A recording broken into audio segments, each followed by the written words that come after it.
I'm getting ready to put everything back together on Betty, and I want to show you, I think I know what my point of failure was, because this is actually the second time I've sealed this stuff on. What I think happened was, see how there's still coolant right here? Well, this was bone dry 5 seconds ago. And what I think happened was, there was probably some coolant up here in this channel, and as I'm putting it on and moving around, I think some of it dripped out and was laying on the seal right here. And I think that's what caused our RTV seal to fail. So what we're going to do this time is we're going to take the vacuum and we're going to shove it up in there and just vacuum all that out and try to get all the coolant out of there, so it is 100% bone dry when we seal this pump back on.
Alright, so basically I started at the top of the water pump and I went all the way around the continuous bead, and then I came back around and looped all the bolt holes.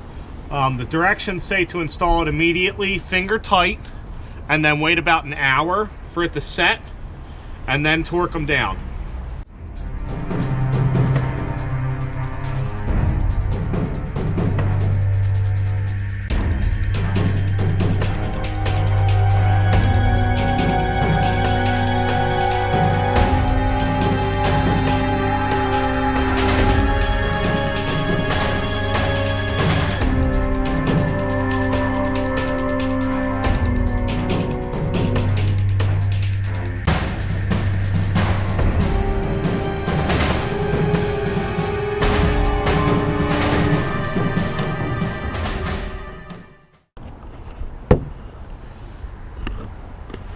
Alright, so as you can see, we've got some of the bead that's coming out of the sides here, which is what it's supposed to do.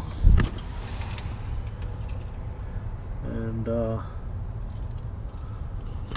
we got to let it tack up for about an hour now, and then we'll come back and torque this down. We obviously have to seal our two coolant pipes, one on the top, but it's a lot easier to do that. It's a lot easier to get this lower timing cover in with this timing cover off, and we have to put this one on to do the coolant pipe. So we're just going to wait the hour for the water pump to set so we can torque it, and then we're going to come out and do the rest of it. So I'll see you guys in about a minute.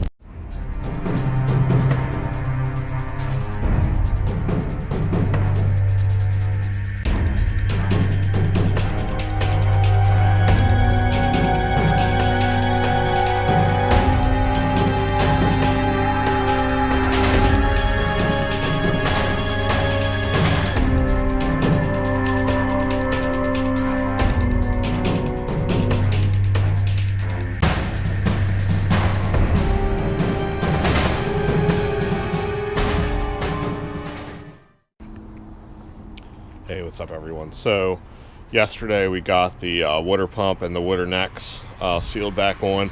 I did a little bit more too, but I didn't film because it was dark. You wouldn't have been able to see anyway, but you can see we got the timing covers on, crankshaft pulley on. So hose is connected back up, so really all we got to do is put the radiator in, put all the belts on, put the fan back on, and we should be ready to go. So I can't start it yet because it hasn't been 24 hours for the RTV sealant to dry, but we're going to go ahead and put it back together, and then tomorrow we will go ahead and get it started.